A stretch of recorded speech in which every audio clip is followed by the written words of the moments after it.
Hello everyone, आप सब कैसे हैं। मैं उम्मीद करता हूं कि बहुत अच्छे होंगे और अपनी पढ़ाई को बहुत अच्छे से कर रहे होंगे। मैं आकाश कुमार बढ़ाना आईसीटी वर्चुअल क्लासरूम में आपका बहुत बहुत स्वागत करता हूं मेरे प्यारे बच्चों। जैसे आपको पता है मेरे प्यारे बच्चों, बेसिकली हमारी आपका 10th क्लास है और आज हम 10th क्लास में देख रहे हैं पॉलिटिकल साइंस। और पॉलिटिकल साइंस में जो है हमारा चैप्टर नंबर 4 चल रहा था, जाति, धार्मिक और लैंगिक मसलों को हम लोग देख रहे थे। क्लियर है। इसके अंतर्गत इनमें हमने देखा कि लैंगिक मसले क्या है, किस प्रकार से है, कैसे कुछ होते हैं, क्या कुछ है, इनको हमने देखने का प्रयास किया। क्लियर है। तो हम लोग देख चुके थे महिलाओं की राजनीति में प्रतिनिधित्व। तो हम बात कर रहे थे महिलाओं का राजनीति में कैसा प्रतिनिधित्व होना चाहिए। तो हमने ये कहा था कि जो हमारे ग्राम पंचायत के चुनाव है, ठीक, कहां पर है, ग्राम पंचायत। समझ देखिए, मैंने बताया कि जो ग्राम पंचायत में हमने क्या बात की थी कि भैया ग्राम पंचायत में हम लोगों ने बात की थी महिलाओं के लिए 1/3 यानी के 33% आरक्षण की बात की थी हमने। किसकी बात की, आरक्षण की। 33% आरक्षण की हमने बात की। क्लियर है। देख लिया ये आपका आरक्षण किस प्रकार है, कैसा कुछ है, ये हमें देखने की और बात करने की जरूरत है। क्लियर है। चलिए आगे बढ़ते हैं कि कैसे महिलाओं के साथ ये सारी चीजें हैं, कि क्यों हम लोग इन लोगों पर इस पर बात कर रहे हैं, इन सभी को हम लोग देखेंगे। देखिए, चिंता मत करना, तुम्हारा कोई रास्ता ढूंढते हैं। अब बात करते हैं इस पर धर्म, सांप्रदायिकता और राजनीति। कि धर्म क्या है, सांप्रदायिकता क्या है, इन सब चीजों। विवाह, तलाक, गोद लेना, उत्तराधिकार के परिवार जैसे जुड़े मसलों से संबंधित कानून हमारे देश में सभी धर्मों और अलग अलग परिवार के कानून इत्यादि में होता है। एक ये सारे चीजें देखी जाती। आइए अब एक कदम अलग किस्म के सामाजिक विभाजन की चर्चा करें, यानी कि धार्मिक अंतरों के आधार पर विभाजन की। यह विभाजन लैंगिक विभाजन जैसे सार्वभौमिक तो नहीं है, पर धार्मिक विभिन्नताओं में आज बड़ी व्यापक हो चली है। भारत समेत अन्य देशों में अलग अलग धर्मों को मानने वाले लोग रहते हैं। जैसे उत्तरी आयरलैंड के मामले में देखा है, लोगों की एक धर्म को मानने, लेकिन उनकी पूजा पद्धति और मान्यताएं अलग अलग हों, तब उसमें गंभीर मतभेद पैदा हो जाते हैं। कि धर्म को मानने वाले हों, अलग अलग धर्म हों, चाहे अब आयरलैंड की कंडीशन कैसी थी, अलग थी, लेकिन अगर आप देखोगे इसमें क्या कंडीशन है कि धर्म तो एक मानते हैं, लेकिन मान्यताएं जो है वो अलग अलग है। मूल मान्यताएं, उनके तरीके कैसे हैं, मूल मान्यताओं के अलग हैं। तो ऐसे में बहुत बार आपकी समस्या का कारण भी बनता है, मतभेद भी उत्पन्न हो सकते हैं। तो ऐसी समस्या भी हमारे सामने खड़ी हो जाती, आतुर आके निकलती कि आखिर में ये समस्या, ये मतभेद पनप क्यों रहा है। क्लियर है। लैंगिक विभाजन के विपरीत विभाजन अक्सर राजनीति के मैदान में अभिव्यक्त होता है। जरा इन बातों पर गौर कीजिए। गांधी जी कहा करते थे कि धर्म को कभी भी राजनीति से अलग नहीं किया जा सकता। धर्म से उसका मतलब हिंदू या इस्लाम जैसे धर्मों से ना होकर नैतिक मूल्यों से है। भाई, अगर आप कह रहे कि राजनीति को कभी धर्म से अलग नहीं कर सकते, तो आप इसको हिंदू मुस्लिम की तरह मत देखो। आप इसको कैसे देखो, ये जो नैतिक मूल और मान्यताएं हैं, उन नैतिक मूल मान्यता से जुड़ी जो चीजें हैं, उनके आधार पर देखो। उनका मानना था कि राजनीतिक धर्म द्वारा स्थापित मूल्य को निर्देशित होना चाहिए। आप देश के मानवाधिकार समूह का कहना है कि देश में सांप्रदायिकता में मानने वाले ज्यादातर लोग अल्पसंख्यक समुदाय के हैं उनकी मांग है कि सरकार अल्पसंख्यकों की रक्षा के लिए विशेष कदम उठाए। कैसा है? अल्पसंख्यकों के लिए आपका विशेष कदम उठाए। महिला आंदोलन का कहना है कि सभी धर्मों में वर्णित पारिभाषिक कानून महिलाओं में भेदभाव करते हैं। इस आंदोलन की मांग है कि सरकार को इन कानूनों को समतामूलक बनाने के लिए उनमें बदलाव करना चाहिए। कैसा है? समतामूलक बनाने के लिए जो उनमें बदलाव जरूरी है वो करने चाहिए। ये सभी मामले धर्म और राजनीति से जुड़े हैं, बहुत गलत और खतरनाक भी नहीं लगते। विभिन्न धर्मों से निकले विचार, आदर्श, मूल मान्यता राजनीति की भूमिका निभा सकते हैं। लोगों को एक धार्मिक समुदाय के तौर पर अपनी जरूरतों के हित की ओर मांग राजनीति में उठने का अधिकार चाहिए। ऐसा है, लोगों को अपने हित चाहिए, अपनी जो जरूरतें हैं वो चाहिए, किस प्रकार के इनके हित है वो इनसे जुड़े मुद्दों को, इनसे जुड़े मामलों को आपका देखना चाहते हैं, बात करना चाहते हैं कि कैसे उनके हित हैं, क्या कुछ है, ताकि वो इन सबको क्लियर कर पाए। क्लियर है? उन्हें धर्म के कामकाज पर नजर रखनी पड़ती है। अगर किसी के साथ भेदभाव करता है या किसी दमन में सहयोगी की भूमिका निभाता है तो उसको रोकना चाहिए। सभी धर्मों के साथ बर्ताव करता है, उनमें ऐसे काम में कोई बुराई नहीं है। कैसा है? अगर कोई काम करता है, देखता है।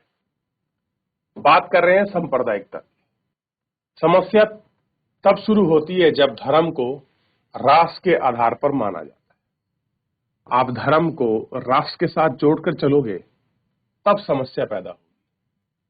पिछले अध्याय में उत्तरी आयरलैंड का उदाहरण राष्ट्रवाद की ऐसी ही अवधारणा से जुड़े खतरे को दिखाता है। समस्या तब और विकराल हो जाती है जब राजनीति में धर्म की अभिव्यक्ति एक समुदाय की विशिष्टता के दावे और पक्ष पोषण का रूप लेने लगती है। इसके अनुयायी दूसरे धर्मावलंबियों के खिलाफ मोर्चे खोलने लगते हैं। ऐसा तब होता है जब एक धर्म के विचार दूसरे धर्म के विचारों को श्रेष्ठ मानने लगते हैं। अब ऐसा हो जाए कि जब एक धर्म के विचार दूसरे धर्म के विचारों को श्रेष्ठ मानने लगे, और यही है सबसे पहले सांप्रदायिकता की श्रेणी। कोई एक धर्म, एक समूह अपनी मांग को दूसरे समूह का विरोध करने लगता है। इस प्रक्रिया में जब राज अपनी सत्ता का इस्तेमाल किसी धर्म के पक्ष में करने के लगता है तो स्थिति और विकट होने लगती है। राजनीति से धर्म इस तरह जोड़ना ही सांप्रदायिकता है। यही है सांप्रदायिकता की परिभाषा। मैंने बताया ना कि जब हमारे विचार ऐसे लगने लगे तब हम कह सकते हैं कि ये सांप्रदायिकता। इस परिभाषा को लिखिए, देखिए, इसको गौर करिए तो आपको सांप्रदायिकता का जो मीनिंग है वो आपको समझ आया कि आखिर में सांप्रदायिकता है क्या, और सांप्रदायिकता कहते किसको है और क्यों कहते हैं सांप्रदायिकता, ये हम देखें। सांप्रदायिकता राजनीति की इस सोच पर आधारित होती है कि धर्म ही सामाजिक समूह का निर्माण करता है। धर्म ही क्या करता है? सामाजिक समूह का निर्माण करता है। इस मान्यता के अनुकूल सोचना सांप्रदायिकता है। इस सोच के अनुसार एक खास धर्म में आस्था रखने वाले लोग एक ही समुदाय के होते हैं, लेकिन मौलिक हित एक जैसे होते हैं, तथा समुदाय के लोगों के लिए आपसी मतभेद सामुदायिक जीवन में कोई अहमियत नहीं रखते। यानी कि समुदाय के लोगों के अगर कोई आपसी महत्व है, ठीक है, तो कोई हित नहीं रखते, लेकिन समुदाय जीवन में अहमियत नहीं है। इस सोच में यह बात भी शामिल है कि किसी अलग धर्म को मानने वाले लोग दूसरे सामाजिक समुदाय का हिस्सा नहीं हो सकते अगर वे विभिन्न धर्म के लोग हैं। यानी कि कोई फर्क नहीं पड़ता आपस में क्या लड़ रहे हैं, किस धर्म, एक ही धर्म, लेकिन अगर लोग अलग अलग हो जाए, अलग अलग धर्म के, तो क्या होगा? फर्क पड़ेगा, प्रभाव आपको नजर आएगा, ठीक, और सोच में कोई समानता दिखेगी। अलग अलग धर्म के लोगों के हित में अलग अलग होंगे कि उनमें टकराव भी होगा। अलग हित है, अलग धर्म है, अलग लोग हैं, अलग सोच है, तो टकराव होना लाजमी। ठीक, सांप्रदायिकता सोच से जब ज्यादा आगे बढ़ेगी, कह रहे हैं कि भाई अलग धर्म के लोग हैं, अलग तरह के हित हैं और अलग ही होंगे, तो उनमें टकराव भी होगा। सांप्रदायिकता सोच जब ज्यादा आगे बढ़ जाती, जब उनमें विचार जुड़ जाता है कि दूसरे धर्म के अनुयायी एक ही राष्ट्र में समान नागरिक के तौर पर नहीं रह सकते। इस मानसिकता के अनुसार समुदाय के लोग दूसरे समुदाय का वर्चस्व रखना होगा या फिर आपका राष्ट्र बनाना होगा। ये हमको देखते हैं। मान्यताओं और बुनियादी रूप से गलत है। एक ही धर्म के लोग हित और उनकी आकांक्षाओं के हर मामले में एक जैसे हों, यह संभव नहीं है। हर व्यक्ति किसी तरह की भूमिका निभाता है, हैसियत और पहचान अलग अलग होती है। हर समुदाय बाप का तरह तरह के विचार लोग के होते हैं। सभी को अपनी बात कहने का अधिकार है। इसलिए एक ही धर्म के जुड़े सभी लोगों को किसी न किसी धार्मिक और सांप्रदायिक करके देखना चाहिए और आवाज को दबाना है। सांप्रदायिकता की राजनीति में अनेक धारण कर सकती है, रूप धारण कर सकती है। अनेक रूप हो सकते हैं सांप्रदायिकता में, आप उसको देख सकते हैं। चलिए, तो सांप्रदायिकता का मतलब आपको थोड़ा थोड़ा क्लियर हो गया होगा। आज सांप्रदायिकता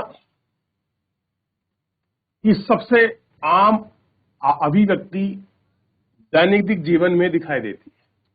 इसमें धार्मिक बाप का पूर्वाग्रह, लोगों की पहले से सोच, धार्मिक समुदाय के बारे में बनाई गई धारणाएं, एक ही धर्म को दूसरे धर्म में श्रेष्ठ मानने की मान्यताएं, ये सारी चीजें इतनी आम है कि अक्सर हम उन पर ध्यान नहीं देते, जबकि ये अंदर ही बैठी होती हैं। ऐसी होती हैं, हम इन पर ध्यान नहीं देते हैं और धारणाएं, ये अवधारणाएं अंदर ही बैठी होती हैं। सांप्रदायिकता सोच अक्सर धार्मिक समुदाय का राजनीतिक प्रभुत्व करने की फिक्र रहती है। कैसी है? राजनीतिक प्रभुत्व करने की फिक्र रहती है। लोग बहुसंख्यक समुदाय के होते हैं और ये लोग कोशिश की बहुसंख्यक रूप ले ले। जो अल्पसंख्यक समुदाय के होते हैं, उनमें यह विश्वास अलग राजनीतिक इकाइयों के बनाने की इच्छा का रूप लेता है। कैसा है? अलग राजनीतिक इच्छा के रूप में बनाने का जो रूप है वो आपका ले। हम तो ठहरे अजनबी, कितने मुलाकातों के बाद भी खून के धब्बे धुले, कितनी बरसातों के बाद। फैज अहमद फैज ने ये लिखा है कि हम तो ठहरे कैसे हैं? अजनबी। अजनबी मतलब होता है जो कोई बाहर से कोई मेहमान या व्यक्ति आता है। कितनी मुलाकातों के बाद, कितनी बार हम मिल लिए, खून के धब्बे धुलेंगे कि मिल गए शायद, तो खून के जो धब्बे हैं, जो मन में गिले शिकवे हैं, वो सब धुलेंगे। कितनी बरसातों के बाद, कैसे कितनी बरसात होंगी जब वो खून के धब्बे धुलेंगे, ऐसी वो बात कर रहे हैं। फैज अहमद फैज का लिखा हुआ एक शायर है, शेर है उनका। अब देखिए, सांप्रदायिकता आधार पर राजनीति गोलाबंदी सांप्रदायिकता का दूसरा रूप है। ऐसी है कि सांप्रदायिकता में राजनीति का दूसरा रूप क्या है? गोलाबंदी, या आप दिखा देते लामबंदी होती। ठीक, इनमें धर्म की पवित्रता, धर्म की भावना, अपील के लोगों में मन में डर बैठने के तरीके, चुनावी राजनीति के धर्म की मतदाताओं की भावना, हितों की बातें जैसे तरीके अक्सर अपनाए जाते हैं। कई बार सांप्रदायिकता सबसे गंदा रूप लेकर सांप्रदायिकता के आधार पर हिंसा, दंगा, नरसंहार करती है और विभाजन के समय भारत और पाकिस्तान में भयावहता दंगे हुए हैं। आजादी के बाद भी बड़े पैमाने पर जो हिंसा है वो हमको देखने के लिए मिली। कैसे मिली है? बड़े पैमाने पर हिंसा। हिंसा का कारण क्या है? मैंने आपको बताया, सांप्रदायिकता। सांप्रदायिकता का जन्म क्या है? जब एक संप्रदाय को दूसरे संप्रदाय के प्रति अपनी बातों को उग्रता से लगते और उसको खतरा महसूस होने लगे, या उसको लगे मेरे हित इस संप्रदाय की तुलना में दब रहे हैं, या राज्य एक किसी बाप के संप्रदाय का सपोर्ट कर दे, उसके हित में कुछ बात कर दे या कोई भी बात कर दे,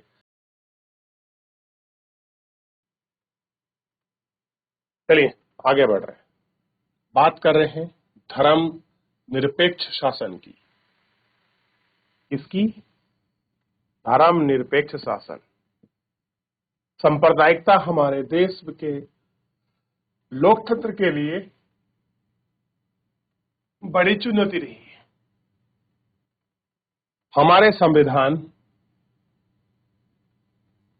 निर्माता ने इस चुनौती के प्रति सचेत थे। सचेत का मतलब होता है जागरूक होना, पहले से पता होना, या किस चीज को ध्यान रखना, अलर्ट रहना किसी के प्रति। इस कारण धर्म निरपेक्षता शासन का मॉडल चुना। इसी आधार पर संविधान में अनेक प्रावधान किए गए। इसके बारे में हम पिछले साल पढ़ चुके हैं।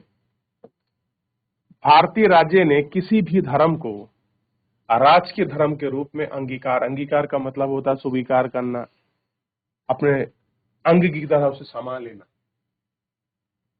श्रीलंका में बौद्ध धर्म, पाकिस्तान में इस्लाम, इंग्लैंड में ईसाई धर्म जो बाप का दर्जा है, उसके विपरीत भारत का संविधान किसी धर्म विशेष को दर्जा नहीं देता। भाई आप पाकिस्तान में जाइए तो उसका धर्म है, देश का धर्म है इस्लाम। इंग्लैंड में जाइए तो वहां आपको ईसाई धर्म मिलेगा। भारत इसके विपरीत है। भारत ने पंथ निरपेक्ष। पंथ निरपेक्ष का मतलब एक होता धर्म निरपेक्ष।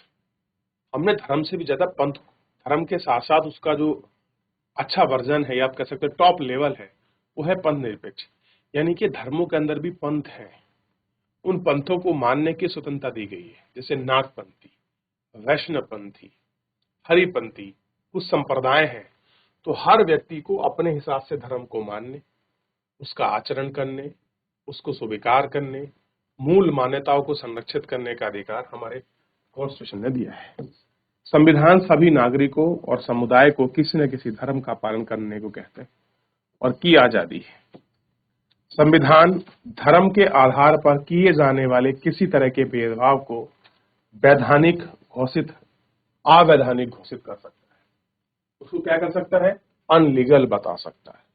क्लियर है? तो आज हमने सांप्रदायिकता के रूप को जानने का प्रयास किया और हमने धर्म निरपेक्षता। बाकी शेष को हम लोग नेक्स्ट लेक्चर में कंटिन्यू करेंगे। फिलहाल आज के लिए इतना ही। आप एक बार घर जाकर पढ़ लीजिए, रिवीजन कर लीजिए। धन्यवाद।